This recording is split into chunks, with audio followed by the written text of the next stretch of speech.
जय हिंद, वंदे मातरम दोस्तों। स्वागत है आपका अपने चैनल एग्नोस्टिक हिडन पर। आज पूरी दुनिया में सारे क्रिश्चियंस ये बोलते हुए मिलेंगे कि क्रिश्चियनिटी एक पीसफुल रिलीजन है। क्रिश्चियनिटी में किसी भी तरीके का डिस्क्रिमिनेशन, किसी के साथ भी भेदभाव नहीं होता है। क्रिश्चियनिटी में सारे इक्वल हैं और सबको इक्वली ट्रीट किया जाता है।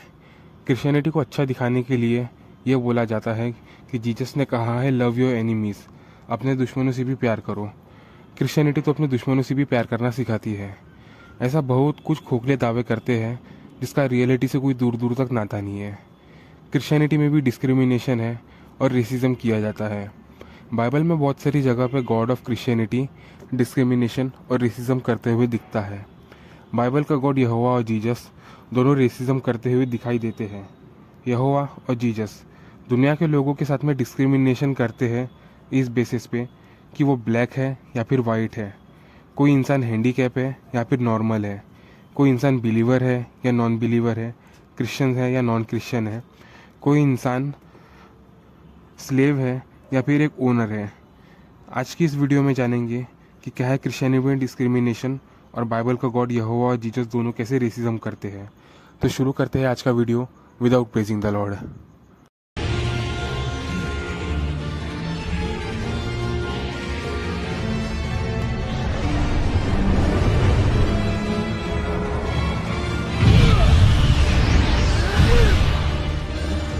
डिस्क्रिमिनेशन से सबसे पहला पॉइंट आता है discrimination on the basis of colour. Bible लोगों को उनके कलर के बेसिस पे डिस्क्रिमिनेट करती है, जैसे कि वाइट पीपल और ब्लैक पीपल केस में। बाइबल लोगों को कलर के बेसिस पे डिस्क्रिमिनेशन करती है कि कैसे वाइट लोग को सुपीरियर है और ब्लैक लोग नीचे लेवल के होते हैं। Jeremiah chapter number 13 verse number 23 में लिखा हुआ है, can an Ethiopian change his skin और a leopard its spots, neither you can do who are accustom to do evil. यहाँ पे जो इथोपियन वर्ड यूज़ किया गया है वो इथियोपिया में रहने वाले लोगों के लिए किया हुआ है। इथियोपिया एक प्लेस है जो कि अफ्रीका में लोकेटेड होती है। बाइबल यहाँ पे इथियोपिया में रहने वाले लोगों को उनके ब्लैक कलर के बेसिस पे यहाँ पे बताती है कि देखो कैसे इथियोपिया में रहने वाले लोग ब्लैक हैं। और जब यिर्मयाह चैप्टर नंबर 13 वर्स नंबर 23 को हिंदी में पढ़े तो और ज़्यादा अच्छे से समझ में आ जाता है। लिखा हुआ है कि एक काला आदमी अपनी चमड़ी का रंग नहीं बदल सकता और कोई चीता अपने धब्बे नहीं बदल सकता। ओ यरूशलेम, उसी तरह तुम भी बदल नहीं सकते, अच्छा काम नहीं कर सकते, तुम सदैव बुरा काम करते हो। इसको पढ़ने के बाद में समझ में आता है कि कैसे यहोवा बाइबल में ब्लैक लोगों के लिए कैसे रेसिज्म किया गया हुआ है। ब्लैक लोगों को एज एग्जाम्पल की तरह यूज़ किया गया हुआ है यरूशलेम के लोगों को बताने के लिए कि तुम कभी अच्छा काम नहीं कर सकते हो, तुम हमेशा बुरा काम ही करोगे। क्रिश्चियनिटी में भी कलर के लेके बेसिस डिस्क्रिमिनेशन किया जाता है। इसका एग्जांपल है वेस्टर्न कंट्रीज में वाइट और ब्लैक क्रिश्चियन के अगेंस्ट में लेके रेसिज्म का प्रॉब्लम। ये पीयू रिसर्च की इस डेटा चार्ट में भी देखा जा सकता है कि कैसे ब्लैक लोगों को डिस्क्रिमिनेशन होता है। साथ ही साथ में पोप का भी वीडियो देख लेते हैं। यहाँ पे जैसे कि पोप यहाँ पे on the basis of colour के बेस पे डिस्क्रिमिनेशन और रेसिज्म करते हुए दिखाई पड़ते हैं।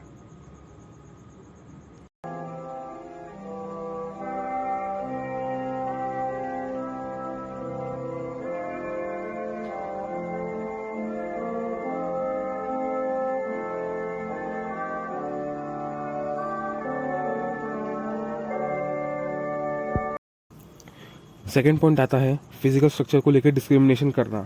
बाइबल में ये हुआ लोगों को फिजिकल स्ट्रक्चर के लेकर डिस्क्रिमिनेशन करता है, जैसे कि Leviticus chapter number 21 verse number 16 से 24 में लिखा है, यहोवा ने मूसा से कहा, हारून से कहो, यदि तुम्हारे वंशजों की संतानों में से कोई में दोष पाए तो उन्हें विशेष रोटी परमेश्वर तक नहीं ले जानी चाहिए। कोई व्यक्ति जिसमें कोई दोष हो याजक का काम ना करे और ना ही मेरे पास भेंट लाए। ये लोग याजक के रूप में सेवा नहीं कर सकते। अंधे, लंगड़े व्यक्ति, विकृत चेहरे वाले व्यक्ति, अत्यधिक लंबी भुजा और टांगे वाले व्यक्ति, टूटे पैर या फिर हाथ वाले व्यक्ति, कुबड़े व्यक्ति, बौने आँखों में दोष वाले व्यक्ति, खुजली और चर्म रोग वाले व्यक्ति, बधिया किए गए नपुंसक व्यक्ति। यदि हारून के वंशों में से कोई ऐसा दोष वाला है तो वह यहोवा के आगे से बलि नहीं चढ़ा सकता। वह यह विशेष व्यक्ति विशेष रोटी अपने परमेश्वर को नहीं पहुंचा सकता। यह व्यक्ति याजकों के परिवार से है, अतः वह पवित्र रोटी खा सकता है। वह अति पवित्र रोटी भी खा सकता है, किंतु वह सबसे अधिक पवित्र स्थान में पर्दे से होकर नहीं जा सकता और ना ही वह वेदी के पास जा सकता है। क्योंकि उसमें कुछ दोष है। उसे मेरे पवित्र स्थान को अपवित्र नहीं बनाना चाहिए। मैं यहोवा उन स्थान को पवित्र बनाता हूँ। इसलिए मूसा ने यह बातें हारून के पुत्र और इज़राइल के सभी लोगों के लिए कही। इन वर्सेस को पढ़ने के बाद देखा जा सकता है कि कैसे यहोवा लोगों को फिजिकल स्ट्रक्चर और डिसेबिलिटीज़ को लेकर उनके साथ में भेदभाव करता है, जबकि खुद यहोवा ने ही उन्हें ऐसा बनाया है।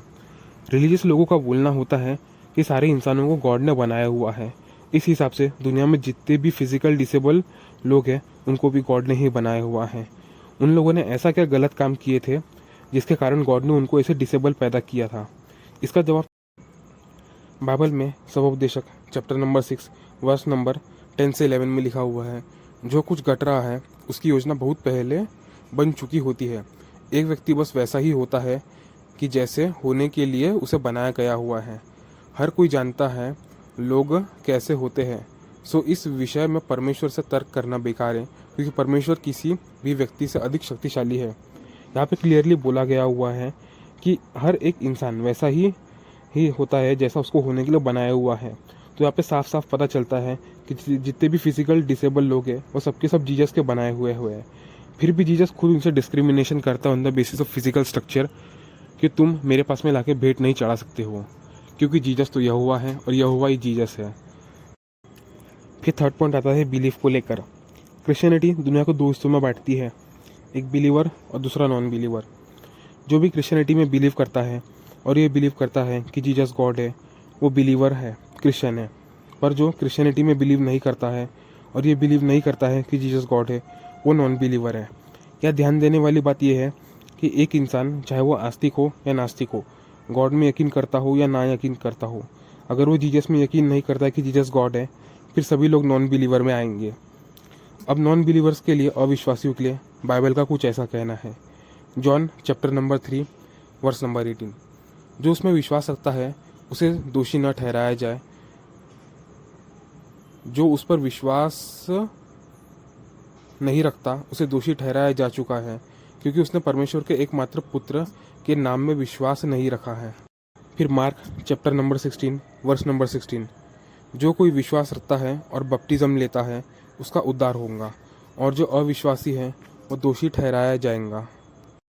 मतलब कि अगर तुम लोग जीसस में यकीन करते हो तो तुम लोगों को गुनहगार नहीं माना जाएगा। अगर तुम लोग जीसस में यकीन नहीं करते हो तो तुम लोग गुनहगार हो, चाहे तुम लोग कितना ही अच्छा काम क्यों ना करते हो। फिर 2 कोरिन्थियंस चैप्टर नंबर 6 वर्स नंबर 14 से 15 में लिखा हुआ है कि अविश्वासियों के साथ बेमेल संगति मत करो, क्योंकि नेकी और बुराई की भला कैसी समानता, या प्रकाश और अंधेरे में भला कैसी मित्रता हो सकती है। ऐसी ही मसीह का शैतान से कैसा तालमेल, अथवा अविश्वासियों के साथ में विश्वासियों की कैसी साझा। यहाँ पे क्रिश्चियंस को बोला जा रहा है कि non believers, Hindu, Buddhist, Jain, Sikh, कोई भी रिलीजन को मानने वालों या फिर नास्तिक हो, उनके साथ में दोस्ती मत करो, क्योंकि वो नॉन बिलीवर्स है। बुराई, अंधेरे शैतान के जैसे होते हैं। बाइबल में नॉन बिलीवर्स को शैतान जैसे एंटी क्राइस्ट भी बोला गया हुआ है, जैसे कि 1 जॉन चैप्टर नंबर 4 में। हे प्रिय मित्रों, हर आत्मा का विश्वास मत करो, बल्कि सदा उन्हें परख कर देखो कि वो परमात्मा के हैं। यह मैं तुमसे इसलिए कह रहा हूँ क्योंकि बहुत से झूठे नबी संसार में फैले हुए हैं। परमेश्वर की आत्मा को तुम इस तरह पहचान सकते हो कि हर वह आत्मा जो यह मानती है कि यीशु मसीह के रूप में पृथ्वी पर आया था, वह परमेश्वर की ओर से है, और वह हर आत्मा जो यीशु को नहीं मानती, परमेश्वर की ओर से नहीं है, ऐसा व्यक्ति तो मसीह का शत्रु है, जिसके विषय में तुमने सुना ही है कि वह आ रहा है, बल्कि अब तो वह इस संसार में ही है। फिर आता है 2 John chapter number 1 verse number 7। संसार में बहुत से भटकाने वाले हैं। ऐसा व्यक्ति जो यह नहीं मानता कि इस धरती पर मनुष्य के रूप में यीशु मसीह आया है, वह छली है तथा मसीह का शत्रु है। क्रिश्चियनिटी के अकॉर्डिंग अगर कोई भी इंसान कितना भी अच्छा हो पर अगर वो क्रिश्चियनिटी में यकीन नहीं करता हो और जीसस को अपना गॉड नहीं मानता हो तो वो हमेशा हमेशा के लिए नरक में जाएगा। Revelations chapter number 21 verse number 8। किंतु कायरों, अविश्वासियों, दुर्बुद्धियों, हत्यारों, व्यभिचारों, जादू टोना करने वालों, मूर्ति पूजकों और सभी झूठ बोलने वालों को भयंकर गंधक की जलती हुई झील में अपना हिस्सा बांटना होगा। यही दूसरी मृत्यु है। अगर आप दुनिया के सबसे अच्छे इंसान हो, दूसरों की मदद करते हो, कोई गलत काम नहीं करते हो, फिर भी आप नरक में जाओगे क्योंकि आपने क्रिश्चियनिटी को नहीं अपनाया। आपका काम यहाँ पे मैटर नहीं करता है, आपका ईमान ज़रूरी है। बाइबल के हिसाब से दुनिया के सारे नॉन बिलीवर्स हो वो सबके सब नरक में जाएंगे, चाहे वो कितने भी अच्छे इंसान क्यों ना हो, कितना भी अच्छा काम क्यों ना करते हो। दुनिया के सारे आर्मी, नेवी, एयरफोर्स जो अपने देश की सेवा करते हैं वाले सोल्जर्स, देश की सेवा करने के लिए पुलिस वाले, डॉक्टर्स, टीचर्स, फार्मर या फिर फ्रीडम फाइटर हो, वो सबके सब नरक में जाएंगे क्योंकि उन लोगों ने जीसस को गॉड नहीं माना है। बाइबल में नॉन बिलीवर्स को डॉग, कुत्ता भी बोला गया हुआ है।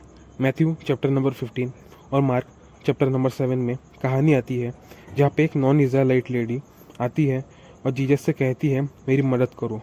तब जीसस नॉन ज्यूज लेडी को कुत्ता बोलकर मना करता है। मैथ्यू की स्टोरी के हिसाब से वो स्त्री कनानी थी और मार्क की स्टोरी की स्त्री के हिसाब से वो यूनानी थी। यहाँ पे दोनों मैथ्यू और मार्क में दोनों की स्टोरी में कॉन्ट्रडिक्शन आ जाता है कि वो स्त्री कहाँ की थी, जिससे पता चल जाता है कि बाइबल कोई गॉड की तरफ से नहीं है बल्कि दोनों किताबी इंसानों की तरफ से लिखी हुई है। यहाँ में सिर्फ मैं मैथ्यू की कहानी पढ़ देता हूँ, आप लोग सब लोग जाके दोनों कहानी पढ़ सकते हैं। Matthew chapter number 15 verse number 21 से लेकर 28 तक। फिर यीशु उस स्थान को छोड़कर सूर और सौदा की ओर चल पड़ा। वहाँ पे एक कनानी स्त्री आई और चिल्लाने लगी, हे प्रभु, दाऊद के पुत्र, मुझ पर दया कर, मेरे पुत्र पर दुष्ट आत्मा बुरी तरह सवार है। यीशु ने उससे एक शब्द भी नहीं कहा। सो उसको के शिष्य उसके पास आए और विनती करने लगे, यह हमारे पीछे चिल्लाती हुई आ रही है, इससे दूर हटा। यीशु ने उत्तर दिया, मुझे केवल इज़राइल के लोगों की खोई हुई भेड़ों के अलावा किसी और के लिए नहीं भेजा गया हुआ है। तब उस स्त्री ने यीशु के सामने झुककर विनती की, हे प्रभु, मेरी रक्षा कर। उत्तर में यीशु ने कहा, यह उचित नहीं है कि बच्चों का खाना लेकर उसे घर के कुत्तों के आगे डाल दिया जाए। वह बोली, ठीक है प्रभु, किंतु अपने स्वामी की मेज से गिरे हुए चूरे में से थोड़ा बहुत तो घर के कुत्ते भी खा लेते हैं। तब यीशु ने कहा, स्त्री, तेरा विश्वास बहुत बड़ा है, जो तू चाहती है पूरा हो। और तत्काल उसकी बेटी अच्छी हो गई। यहाँ देखा जा सकता है कि एक नॉन ज्यूश लेडी को जीसस ने मदद मांगी तो जीसस ने उसको कुत्ते से कंपेयर करके मना कर दिया था। फिर Revelations chapter number 22 verse number 15 में भी ऐसा आता है कि outside are the dogs, those who practice magic arts, the sexual immoral, the murders and the idolaters and everyone who love and practice the falsehood. यहाँ तो सीधा डायरेक्टली नॉन बिलीवर्स को डॉग बोल दिया गया हुआ है। यहाँ पे बाइबल देखे तो अविश्वासियों के साथ में कैसे कैसी बातें बोलाई जाती हैं। चौथा पॉइंट आता है स्लेवरी को लेकर। बाइबल के हिसाब से अगर कोई इंसान किसी को स्लेव बनाना चाहे तो वो उसको स्लेव बना सकता है, और बाइबल के ओल्ड टेस्टामेंट में स्लेव बनाने के लिए लॉज भी बताए गए हुए हैं। स्लेवरी एक ऐसी इमोरल प्रैक्टिस जिसे दुनिया में आज हर जगह से बैन कर दिया गया हुआ है, पर बाइबल के हिसाब से ऐसा अलाउ करती है। जब भी स्लेवरी पर बात आती है तो क्रिश्चियंस बोलते हैं कि वो ओल्ड टेस्टामेंट में थी, वो पुराने नियम का हिस्सा था। न्यू टेस्टामेंट में जीसस ने स्लेवरी करने को कहीं पे नहीं कहा हुआ है। हमें नए नियम को मानना है, ना कि ओल्ड टेस्टामेंट को। तो उन सभी लोगों के लिए मैं न्यू टेस्टामेंट से स्लेवरी को दिखा देता हूँ। ये वो सारे वर्सेस है जहाँ पे न्यू टेस्टामेंट में स्लेवरी को लेकर बात की गई हुई है। Ephesians chapter number 6 verse number 5, Colossians chapter number 3 verse number 22, Titus chapter number 2 verse number 9, 1 Timothy chapter number 6 verse number 1।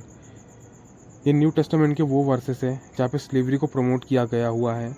Slavery एक ऐसा काम जिसे कोई भी इंसानियत के खिलाफ है, और ऐसा काम करने के लिए बाइबल बताती है कि तुम लोग ऐसा काम कर सकते हो।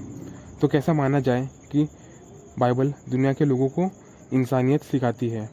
इन सारे पॉइंट्स को देखने के बाद मैं भी समझ सकते हैं कि क्रिश्चियनिटी में भी रेसिज्म और डिस्क्रिमिनेशन है, और जो लोग ये खोखले दावा करते हैं कि क्रिश्चियनिटी में इक्वालिटी सिखाई जाती है, ये बस एक प्रोपोगंडा है, ताकि लोगों को सच्चाई ना पता चल सके कि क्रिश्चियनिटी में भी कितना डिस्क्रिमिनेशन और कितना भेदभाव है।